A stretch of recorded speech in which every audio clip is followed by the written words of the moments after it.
आय हो दादा, ये किसकी आंखें मेरे लग गई।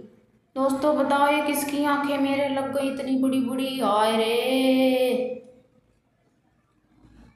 ये मेरी तो आंखें हो नहीं सकती, किसी भैंस की आंखें आ गई मेरे में। आय रे, कोई बचा लो।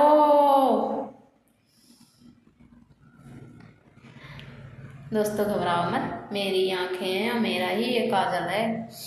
मैंने लगाया है आँखों में, अपने प्यारी प्यारी आँखों में प्यारा प्यारा सा काजल।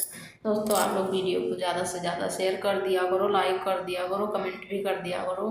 एक प्यारा सा लाइक ही तो मांगते हैं आप लोगों से, प्लीज़ लाइक कर दिया करो दोस्तों आप लोग। और वीडियो को ज़्यादा से ज़्यादा शेयर भी कर दिया करो। आप लोग शेयर नहीं करते हो, इतनी मेहनत करके वीडियो बनाते हैं फिर भी आप लोग सपोर्ट नहीं करते हो मेरा। आज मेरी आंखों में नज़र लग गई, देखो अपने आप आंसू निकल रहे हैं।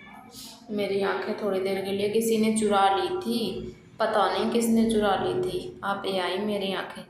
दोस्तों मेरी आंखें आप सभी को कैसी लगती हैं आप लोग बताना ज़रूर। और मेरी आंखों में एक काजल कैसा लगता है कमेंट करके बताना।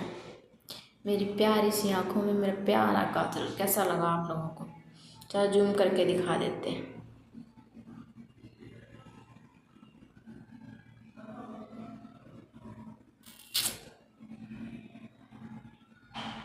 दोस्तों डरना मत, कोई लोग, मेरी ही आंखें हैं ये। किसी ने नहीं चुराया मेरी आंखें, ना किसी ने कुछ किया है, सिर्फ मेरी है और मैंने ही काजल लगाया है। ठीक है दोस्तों, ज़्यादा से ज़्यादा शेयर करो, वीडियो को लाइक करो और कमेंट प्यारा सा करना। ठीक है, और लाइक ज़रूर करना। बाय बाय दोस्तों।